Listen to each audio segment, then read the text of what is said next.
Okay. There we go. Now I'm recording it. Boom. Hi, everyone. We're so glad to have you here. We are being multi-recorded, so just so you're aware. It is our final COE COP of the 23-24 school year. So we are just really excited to see all of your faces and have you joining us for some conversation and some learning.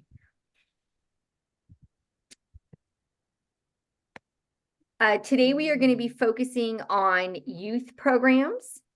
We're going to be thinking about, I went too fast. There we go. We're going to be thinking about different ways that COEs support youth programs, ways that they lead their own youth programs, and then also taking a look at the State Seal of Civic Engagement. And as our opening welcome today, we want you to have a quick connect, thinking about the fact that today is National Public Gardens Day. Taking my students to botanical gardens in San Diego was always a favorite field trip. They were always shocked by how many things were at the garden and all the amazing things that we could talk about, from diversity to genetics, to just even understanding how do people organize a garden, to think about how you water with your irrigation system. So we want you to share in the chat what's your favorite garden to visit. We also dropped a Wikipedia list of California's gardens in the chat, so you could take a look at that too and share with us if there are any gardens that you haven't visited before that are near you. So do you have a favorite garden, or is there a garden you want to take a look at and visit?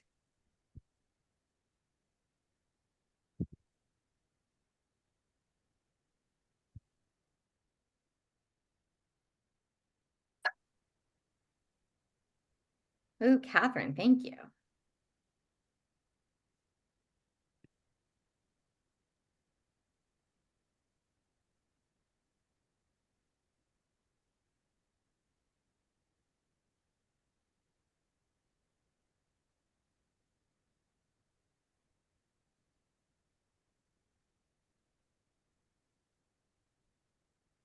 Nice. I love all these thoughts about visiting our own gardens. I was really excited that your case was in Pasadena, and I got to go to the Huntington Garden as part of our Huntington Library and Gardens as part of being there. Gary, I love it.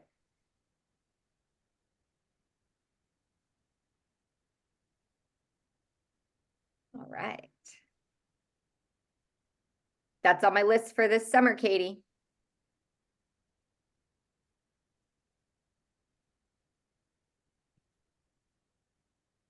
All right. And just a reminder of our COP objectives. Our time together really is for us to come together as a community, to network, to be able to support one another. Really thinking about how do we support districts, how do we help one another better understand how to do that work. And I think that our land acknowledgement slide disappeared. So I am also going to ask us to take a moment and remember that we all live on land that has been here and used and continues to be used and loved and cared for by our California Indian tribes. And that when we are in our lands, we really need to not just remember what they give to us, but how we can give back to the lands around us. We usually have our native land link, but just a reminder to think about the native lands that you're on and how those are connected.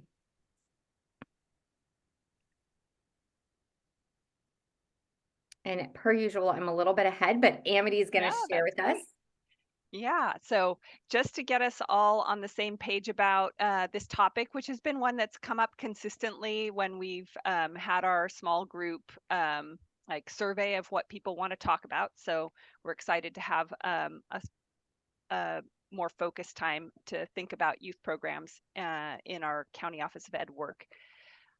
So first is just thinking about what purpose youth programs serve in the COE.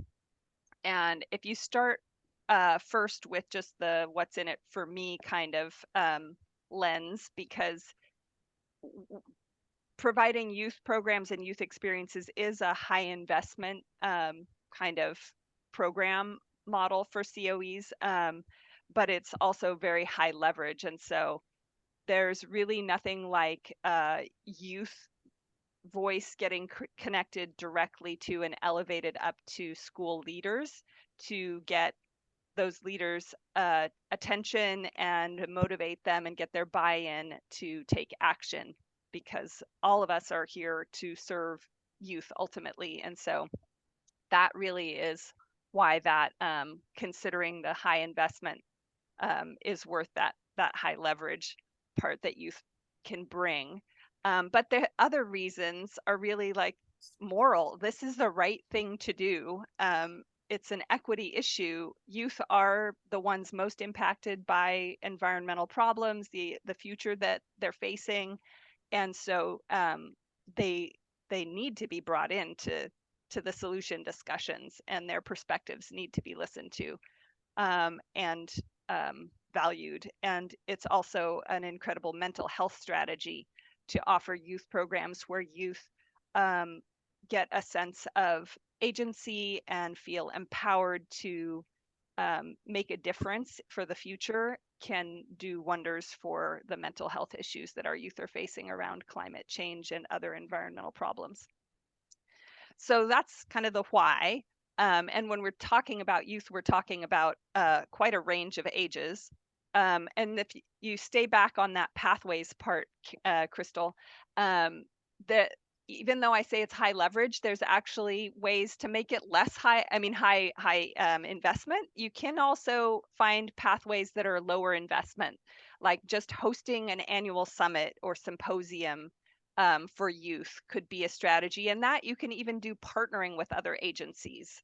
So kind of one touch big program and find partners to support. Or it can be much more high investment, working directly with youth to plan it and execute it and lead it. Partnering with existing youth organizations to be that partner who can actually connect the youth organizations with the school system is a great role for COEs, because there are a lot of wonderful youth focused agencies and communities that are lacking the right inroads into the school system to help with more systemic impacts. And we can help make those relationships grow. Providing opportunities for youth internships through student services divisions, or even hosting fellowship programs for early career folks like Climate Core Fellows, are opportunities for you to bring youth voice into your organization and also provide an amazing experience for young people to gain new skills in career focused ways. And then looking for direct teaching opportunities in COE-led programs, like in alternative education or in the expanded learning support that we provide to districts and intersessions, et cetera. And then lastly, this idea of COEs offering knowledge to action leadership programs for youth, which the next slide gives an overview of what knowledge to action programs are in our model with Callie that we've been working on. These are programs where, and we've worked with this model with various audiences, teachers, often for professional learning, but it also works with youth. So I wanted to bring it up here. The 5 colored bars are really the key components to this model, that everyone participating is going through some learning and skill building around the content we're focused on. So the youth would be doing that. They'd be getting coaching as they're working toward an action-based project or plan. And there's accountability to finish that project or plan and reflect on it with the community as we're all working toward, as people are working toward these things together. And then there's it's a cohort model that has networking built in among the participants and also brings in outside partners to help add capacity and resources. And these programs typically span at least 6 months or a school year with one focused audience. So in this case, it would be a certain audience of youth that you're thinking about, and would include a retreat for building community and getting that grounding in the first learning, essential learning, and then skill building workshops along the way, typically synchronous and asynchronous, both. Synchronous for some community building and relationship building, but then a lot of asynchronous is possible, or synchronous and virtual too, but some in person for relationship building, and then bringing in community. And so just really quickly, I and Julie from San Mateo are going to share a little bit about our knowledge to action programs at our county offices of education.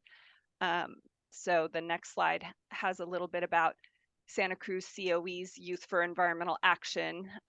This program launched in 2019-20, and we work with a team of students that forms each year, and we recruit to get representation of all high schools in the county to have this team of about 25 students that meet regularly, an hour on Zoom every week, and once a month in person for an extended meeting. And the project that they kind of know that they're going to be having to work toward, that accountability piece, is that they're going to lead a summit, design and lead a summit for their peers and for their school leaders. And the last year they added a project that was developing a large scale survey that they wanted to get out to all the high schools. And they decided this year that they want that survey to be annual. So now that's also become a annual thing that they're committing to and holding themselves accountable to. And then we see each year what other projects the students that are in the group that year want to take on. There are links to the website and the program overview that went in the chat, I think. And then the next slide has a little bit about what the benefits have been of having a program like this, because I know people go, oh, meeting once a week on Zoom, that's so much work, all these things. And it is, but it's been incredible how much they've been able to impact their schools by having this group with a COE support and legitimacy. So they've managed to get over 1,200 submissions from their survey each year that they've done it, and now the data is available on the website, their website, and you can see the data website linked in the slide.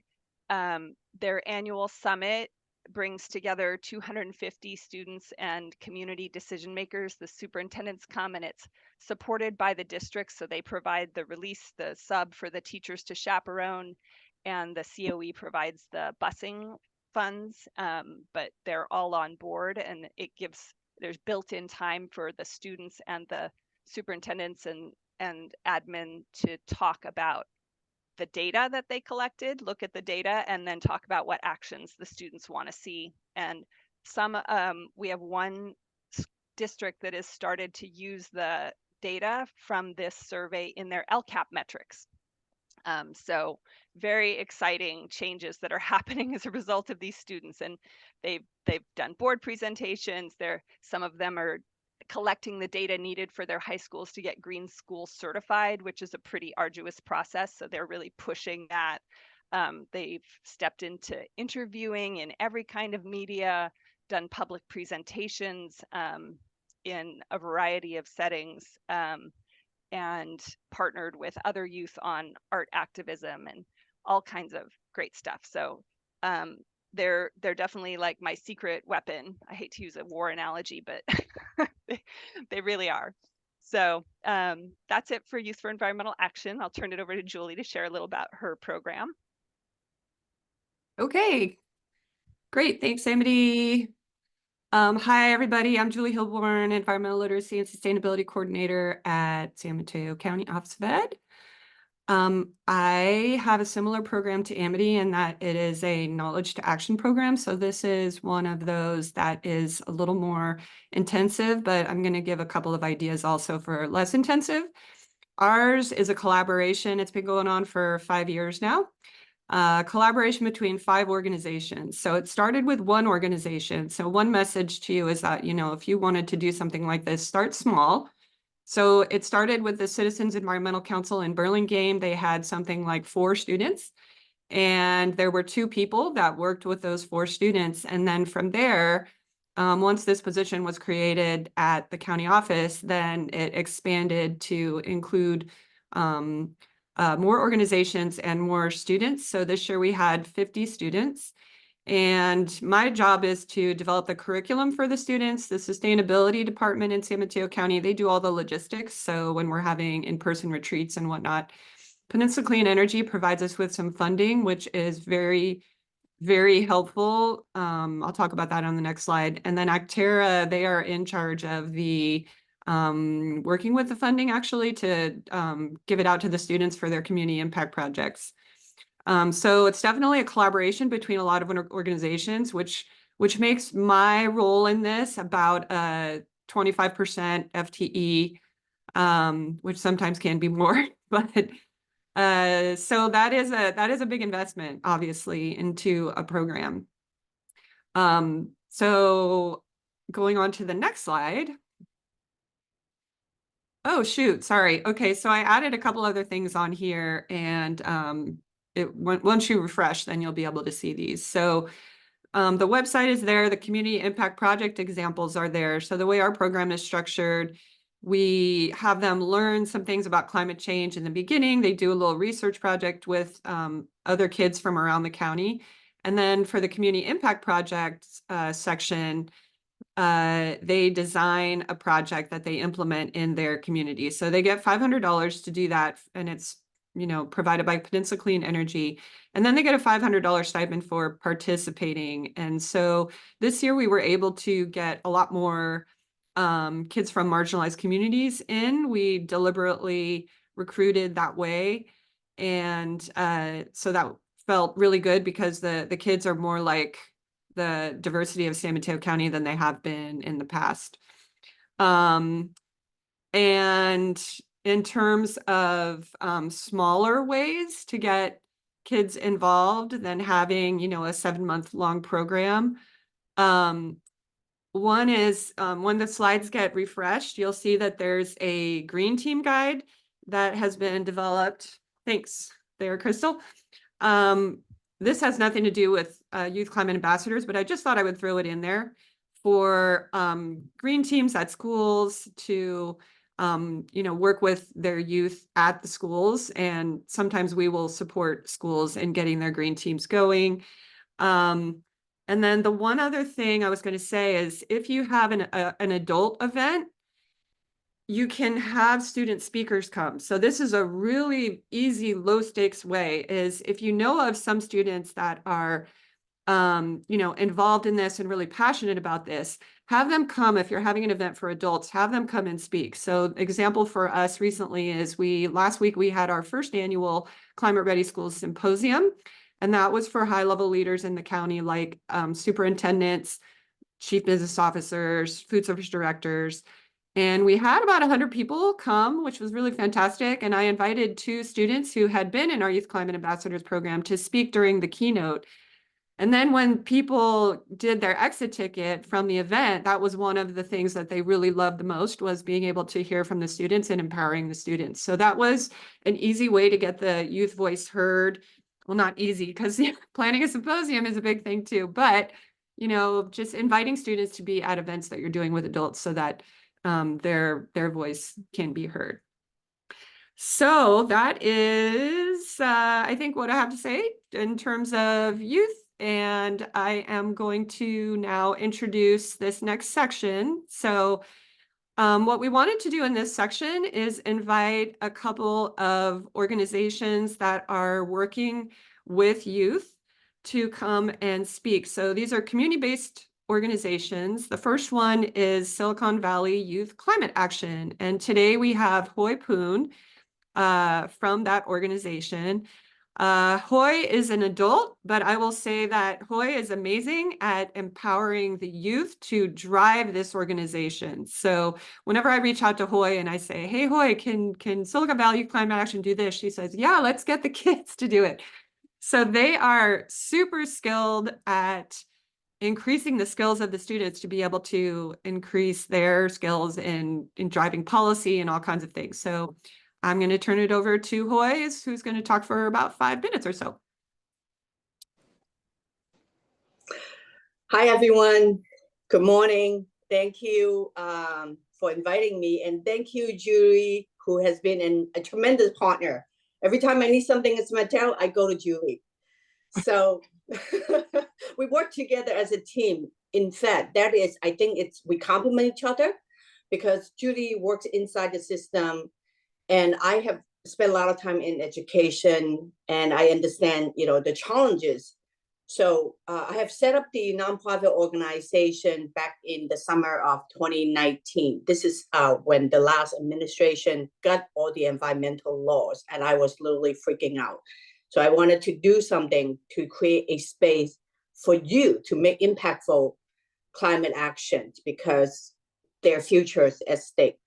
So anyway, in the past 4 or 5 years, what we have set up is set up a nonprofit, really empower youth and train them to become youth leaders, teach them how public policy work, how to work with elected officials, key stakeholders. And basically, the goal is really to empower youth and allow them to make decisions, train them how to make good informed decisions. And then so that they can create impacts on public policy and they can create projects and programs, come up with their own ideas on organizing events such as Green Career Bus Tour, visit companies and public agencies and whatnot to learn about the green jobs, a lot of green job exposure. They can organize speakers, series and whatnot. Next slide. So the way how things work is that, every year we train about, we're kind of like a grassroots nonprofit organization and we're able to hire a staff last year. And the goal, the strategy is to train about 30 youth leaders every year and that they in turn organize other youth, right?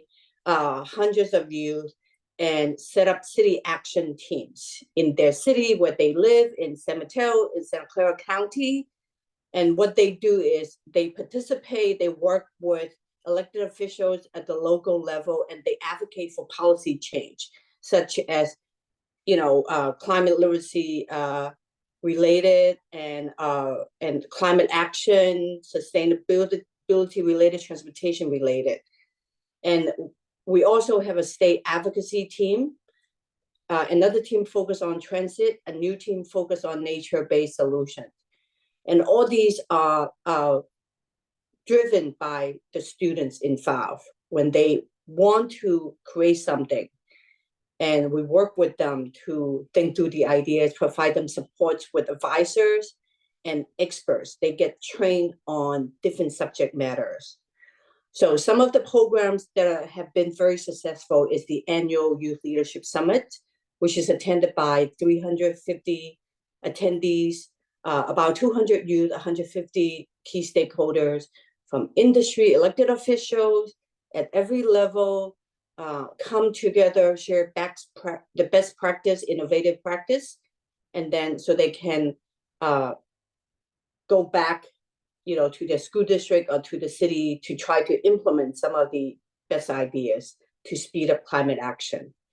Our youth have been creating quite a few of the educational videos that are really impactful, well done, and it's effective because it's youth voice, and it resonates with a lot of people. And the other thing that I mentioned earlier is the Green Career Field Trip and Tour, where we work with our youth to go visit companies, to go visit public agencies such as Valley Water, Sunnyvale City Hall that just set up a brand new city hall, 100% renewable, and it's really, really nicely done. So it's incredible when the youth see the sites and talk to industry experts, and they learn about all the different jobs that they can apply. That really opens the door, and it helps them think about, oh, wow, this is really cool. You can see the light bulb going on. So I thought the field trip has been one of the very interesting program for the youth. And there's many other programs that we do. The ideas pretty much came from youth. And you can check out the website for more information. Next slide. So the model, how we do it is, I see myself as a facilitator, and this is the organizing model is pretty much hands-on, project-based learning, real-world problem solving, aligned with Common Core, 21st century skill and whatnot. So it's very proactive approach, and if the youth want to say something, want to do something, we support them with adult mentor advisors, and they get to do it. And it's okay not to do it 100% correct. So we want them to take risks, and it's okay to make mistakes, and that's how they learn. So they develop leadership, public speaking skills through the process, a lot of civic engagement. They learn about networking, mentorship through organizing the programs, working with key stakeholders and whatnot. And so they exposed to green career pathways and receive awards, recognition. They make friends, they expand the environmental movement, and so on and so forth. So it's beyond my expectation. Next slide. Next slide, please. Thank you. Oh, wait. Sorry, go back to the first slide. On the impact and success, I've done a lot of work in organizing strategy and whatnot. The result has been really beyond my expectation, because the youth voice has been extremely impactful. The elected officials, when they see a group of youth, showing up, who have done their homework, who articulate, they talk about their futures, they share research, they share science, evidence-based research and whatnot, solutions, then it has been extremely successful in terms of getting elected officials to do the right things, because they are being lobbied by so many different interests, right? So the 8 city county action teams, we were able to help pass aggressive climate action plans, which codes electrification, creation of sustainability commissions at the county, San Jose level, and a lot of different efforts in San Mateo County. At the state level, state advocacy team, we help pass 40 plus state legislation related to budget, energy conservation, sustainability, climate resilience, circular economy, workforce development, renewable energy. And then last year, we've been working closely with Senator Cortese for the past few years. Our youth care deeply about teaching climate literacy in K-12. And last year, finally, the bill was passed. And I think that is one of the most, it's going to make a big difference, having the bill passed, make it a requirement to teach climate literacy in K-12. So obviously, with all their great work, they receive awards and recognitions, able to get accepted to top programs in their chosen field. And they also help educated tens of thousands of other students on science, solution-related climate change, green jobs, and so on and so forth. And our youth came from different school districts all over San Mateo, Santa Clara County. And they also been pushing the envelope in their school districts and able to get some of the school district to create systematic change, create youth engagement program, partner closely with San Mateo County Office of Education, Santa Clara County Office of Education. Fremont Union High School District has been doing very innovative work due to the work by our youth. Santa Clara Unified, Morgan Hill School District, they all beginning to do professional development on climate literacy, engage youth, and other climate-related action. So things are heading in the right direction. Obviously, it's still a lot of work that needs to get done to have more resilient community. Next slide. So this is a 10-minute video that is been created by about 25 youth from both San Mateo, Santa Clara County. And they work together for about 2 months, and they come up with, script, they come up with contents, and then it's been reviewed by, experts And this is a really well done, resonate well with educators as well as students. So I'm not going to show it today. We don't have time. And I would encourage everyone to watch it and share accordingly with school districts, educators, and students, because it's going to make a difference. Thank you so much.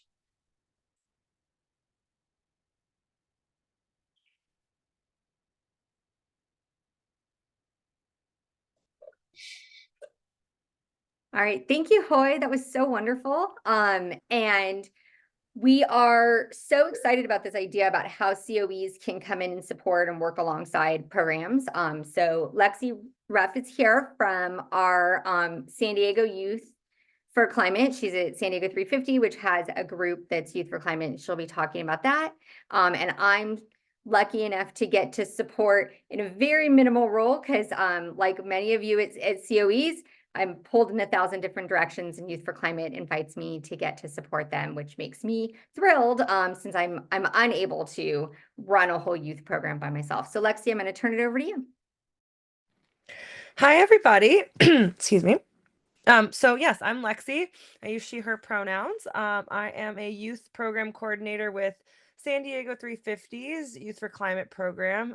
My specific work has had a big focus in our South Bay area and like West Chula Vista. But before that, I was working with the rest of the program.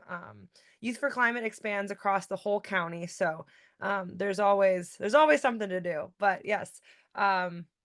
I included my email, so if at the end, if anybody wants to connect, you can definitely reach out. And then that little link, the email link, also just goes to the website. So yeah, you have all that info right there.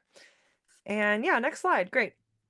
So again, I put in all the links. So the Youth for Climate page is linked at the top there. We also go by Y for C.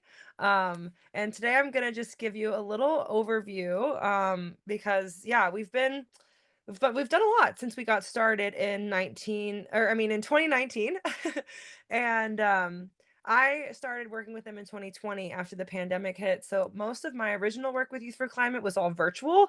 So it was a lot of getting students to come to us, like doing outreach to teachers and promoting a lot on social media and really working to get students to join our Zoom calls and do our virtual summer camp and do a lot of work online, but since then we've been able to shift obviously and do a lot more direct work in schools, which I'll talk about a little bit more in a minute. But just to kind of give you the framework, the youth program is comprised of multiple different parts, kind of. It's a little bit confusing, but essentially the Youth for Climate is the part that focuses on programming and education and outreach, but also and like networking and community building and socials, because we find that a lot of times when we bring students together to do this kind of climate action work, oftentimes we're being confronted with the real issue of climate anxiety and youth not knowing, what their future is going to hold and feeling like they can't make a difference. So we do a lot of resiliency activities as well as climate action to help with like combating that climate anxiety as well. I will say we are mostly focused on high school students. However, we do have a lot of, actually recently, we've had an increase in middle school students being interested. So that's really, really cool. And then also we do have some undergraduate, like college age students that kind of stick around after they graduate from high school sometimes. And we work with them as well. So kind of all ages of youth are welcome, really. But based off of the content and like how we work with policy, and it is usually that like high school age. Yeah. And so Youth for Climate each year has at least one high school paid intern. So that's been a huge way we've been able to help students with leadership skills, like green job preparedness for their future, resume building. We work with them on all of that, like organizing their peers. So that high school intern usually does get a lot of hands-on learning with us. And then from there, kind of like has been said with previous presentations, like we get a core group of youth and we're able to help them activate their peers in schools through their eco clubs sometimes. And sometimes sometimes it's through just, relational organizing through their friends and family. But yeah, so we do talk a lot about that. We do encourage people to reach out to their friends because we found that, oftentimes people get involved for not necessarily because they cared about in the environment to begin with. I mean, a lot of them do, but a lot of them just show up for the social aspect and then end up kind of seeing the bigger picture and then sticking around. Um, so I'd say a lot of that sort of personal outreach is how we kind of connect with students. And then additionally, we do have our social media. So we post a lot on Instagram, the Youth for Climate. I should have linked that, but it's on the website too. You can find our Instagram. Definitely everyone should follow us. The youth make it's just great because it's an outlet for them to be creative as well as a place where they can share their voice with a larger audience. Additionally, we take them or they take us, so we are a very youth-led program. So they'll find workshops and fairs that we can go to, like tabling at Earth Day events. And so that's another way that they kind of can outreach to the community and get more youth involved. And also, just to promote whatever we have going on, whether it's like maybe a petition or a campaign or an event.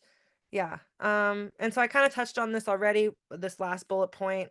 We really focus a lot on combating that climate anxiety, building community engagement.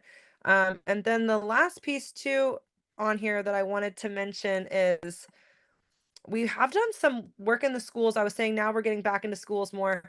We have over the last few years, we've mobilized thousands of students to do school strikes and direct actions where students have actually worked with their school districts and their administrations to get permission to be able to leave class and strike for the climate because they see that their futures are being threatened, and why, like, a lot of them feel like, why should I be in here studying algebra or whatever else it might be? I don't mean to pick on math, but um like when the bigger issue is that like climate change is not being properly addressed by their elected officials. So yeah, we had a lot of support from the San Diego Unified School District in getting a resolution passed so that students could do these strikes. And so that's been pretty cool to see students really mobilizing their peers to demand climate action. And specifically one of our big campaigns, which I'll get into more in a minute, is the equitable phasing out of oil drilling in California. So we will maybe go to the next slide. Yeah. Okay. So yes, we've been building more of a base with our schools and our teachers. We definitely understand that teachers are crucial for these sorts of programs because students graduate and they not like leave, but they kind of, yeah. So it's like the teachers are the ones that are there year after year to create that link for Youth for Climate to be able to reach more students in their schools. And that's a huge way that we reach students that also might not have been involved more naturally. We're able to do presentations for whole science classes in schools, and work with eco clubs. So I guess let me back up a little bit. We're able to provide climate type presentations to any schools that invite us in. We have been working with schools across the county over our existence since 2019, but also recently we were able to get some grant funding to partner specifically with schools in the South Bay. And this is the program that I was kind of anyway working on, and it's our grant funding did actually just end in March. So we are looking to partner with more teachers and more schools for like future grants. But I would say that that's been kind of how we've been able to really dig in and like make those deeper connections with teachers and students is when we're able to be partners with them on grants and or just community partners too. Sometimes it doesn't require a grant, but it's always, we're always able to do more when there is that funding piece. And so with this last grant, we were able to get into 3 different schools in Chula Vista. 2 of them were high schools, and so we did have one paid intern in each school, which was awesome. As opposed, like we had our regular Y4C intern, and then we had 2 interns, one for each school in the schools program. Um, so I would just say like that was super impactful to be able to give these students opportunities that they might not have already had. Um, and we also were able to, like I said, work with a few really dedicated teachers that were also the Eco Club advisors. So while we were the education piece was like, the presentations to the science classes. Then we had the eco club support piece where we would go in and do projects with the eco clubs.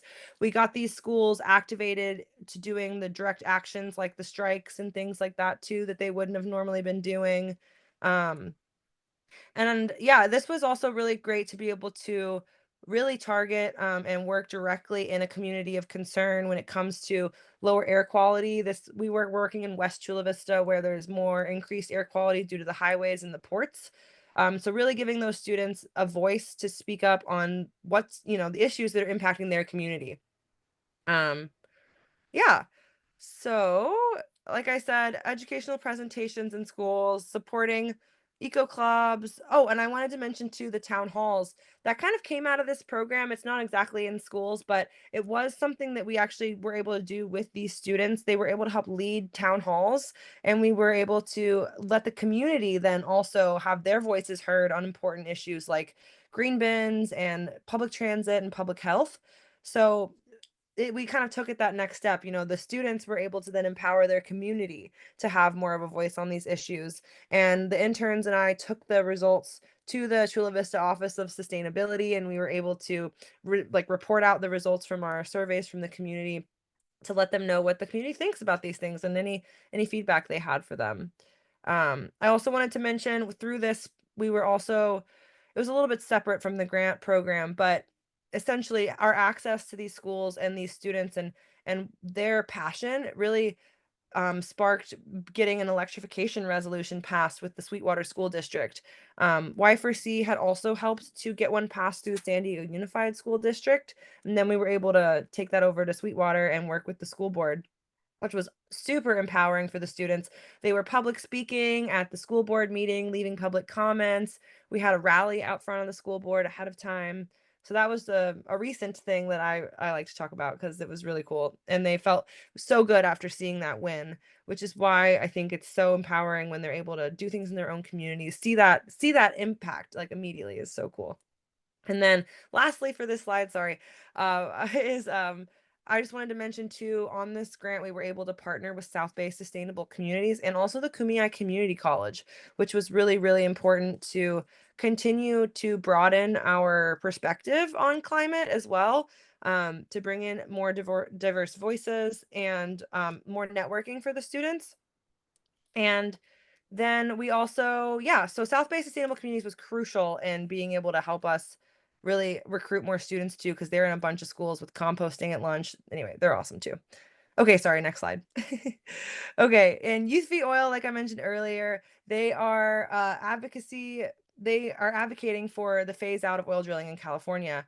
Right now, there's another paid intern for the Youth v Oil section of our Youth for Climate program, and that's a whole different intern getting more experience in public speaking, leadership, and also they have 3 to 4 committed working groups that they help to organize, which is amazing to see. And this is a more intergenerational group, so they're able to learn skills when it comes to working with youth and adults, which is really important for future jobs and stuff.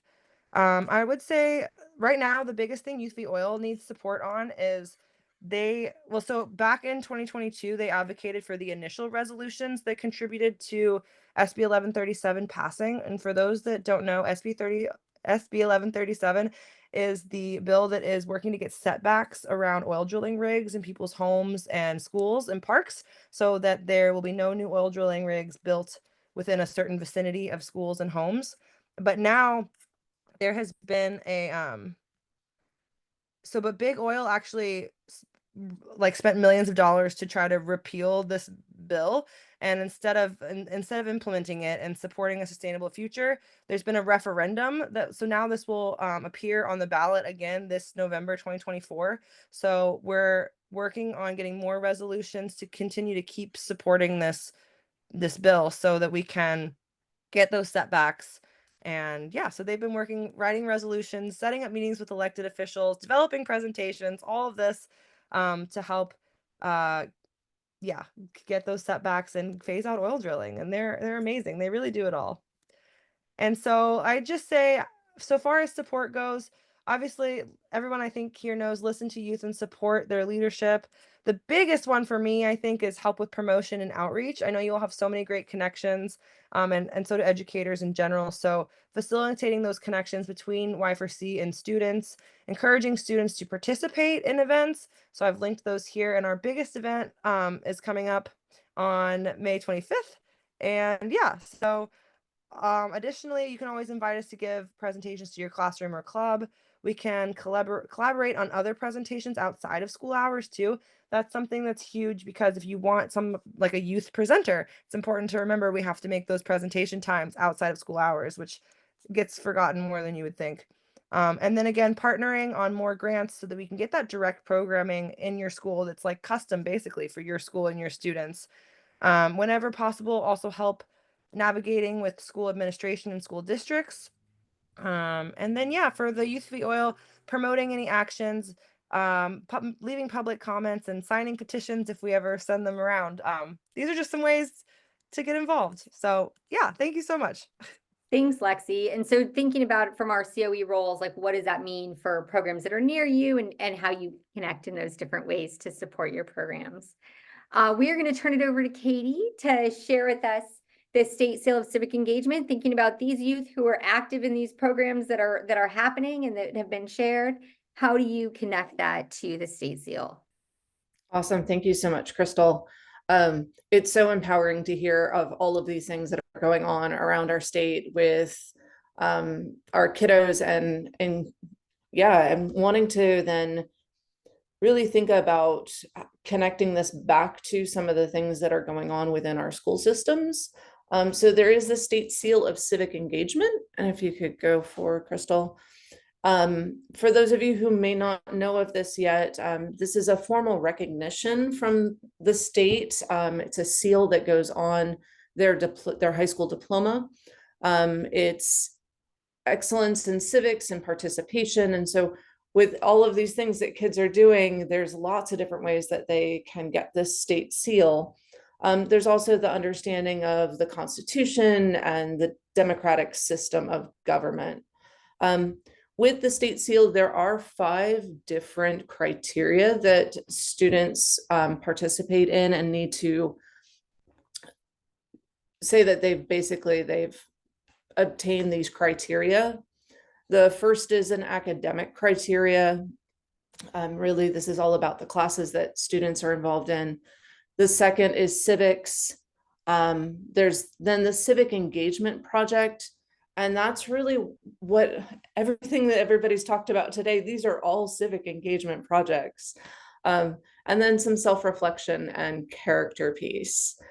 Why we want to think about this is, yeah, like thinking about how can we leverage all of our students' interests in climate action pieces and in their local environments to support that state seal of civic engagement. And we think that this can be done by really using an environmental lens. We've heard so many examples so far of how this could happen. So this is just one more way that we can think about doing that. Sorry, I'm trying to talk, and I know Crystal always says that she talks fast, so do I. So I apologize, Crystal, as she is running the slides and I just keep on going. The state seal of civic engagement is something that's given out to 11th and 12th graders, but we know that that state seal, civic action happens even with our youngest learners. So a couple of years ago, a bunch of us came together and decided that, you know, we really want to help educators throughout the state think about using an environmental literacy lens to obtaining that state seal. So of course we came together and put together a toolkit because that's what we really like to do. So I think somebody just put that into the chat. Thank you, Amity. I'll let you peruse that on your own.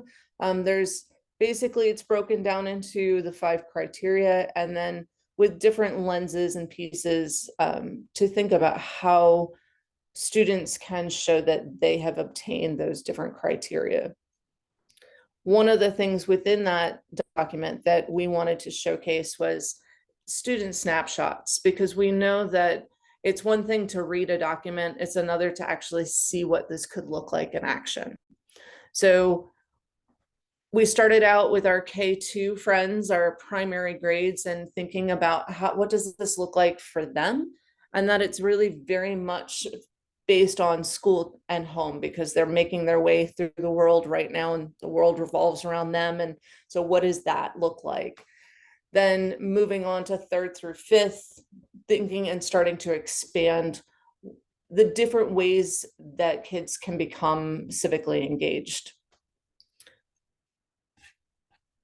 We also know that, as I said, our civic engagement is not just for our high school kids, though a lot of our youth programs that were mentioned are talking about high school. We know that it does starts at the beginning. So our friends here at the Orange County Department of Ed, and then also in San Diego, came together and looked at civic learning pathways for our K-5 students. So this is another document that you can take a look at if you are working with younger learners, what civic engagement might look like in those earlier grades. And one last one to think about, like a teacher that actually was helping students in her science class earn the state seal of civic engagement. And this is from Amity, and I don't know if she wants to speak to this or not, but this was 14 of the 24 students actually received their state seal, which is amazing and awesome sauce through this climate action. Yeah, you can, there's a great article on the whole unit she developed around urban heat islands, and had students doing their next generation science standards work alongside integration of history and civics elements and environmental justice. Just an amazing project. And she's so fired up. She's like, this is the way, like the civic seal through my science class. Next year, I'm going to get them all. Like, it's great. Thanks, Amity. And yeah, we always say that, you know, we're not in silos, even though especially in high school, we start to think, oh, here's just science, here's just civics, here's just English. But this is a wonderful way to get out of our classrooms and start to communicate and collaborate with other teachers at school sites to be able to help kids obtain that state seal. So friends, we've been talking a lot, and we want you to have a chance to do some processing and talking as well. So we're going to open up some breakout rooms for you to do that. And it's going to be a chance for you to pick a breakout room, thinking about your role at your county office and what those next steps might be for you in thinking about youth programs. So either there will be one room about collaborating with communities-based partner youth programs, one on a COE-led program, and then one on promoting community-based partner youth programs. And Amity, I see you have your hand up. Yeah, we were trying to, Crystal and I were chatting because we had our community spotlights took a lot longer than we had thought, and so we're wondering if we should actually share next year's COP and fellowship plans now before, and then have the optional breakouts, and because some people leave at 9. So sounds great. All right, so just so that you know, because we always want to make sure that you come back and knowing it's our last time that we see you this year, what's on the stove, is that a phrase? I don't know, for next year. We have our COP dates chosen, so we want you to bookmark these for next year. We're going to go with bi-monthly, hour and a half. I think you've all noticed that every year we're trying to get closer to what makes the most sense for our community to come together.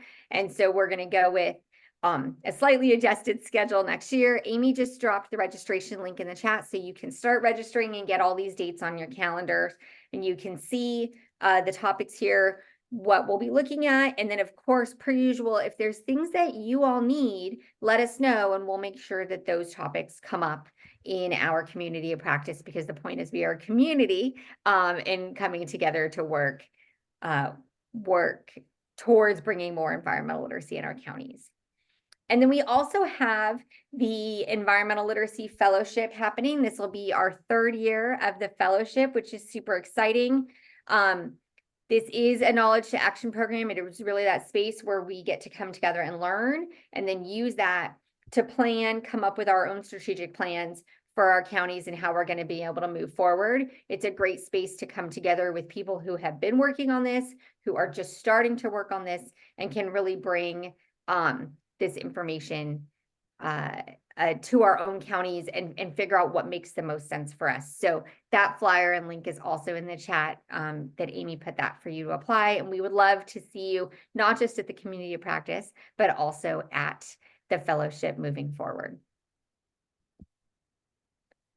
And then now we will open up some breakout rooms. So those of you who want to stay and are available, we would love to have you stay, join a breakout room, chat about what you thought about today and how you can move your youth program support forward.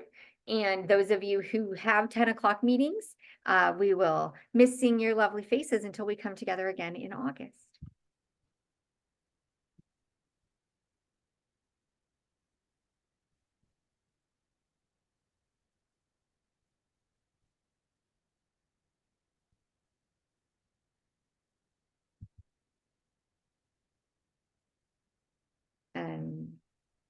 You should be able to choose your breakout rooms at the bottom if you're going into those.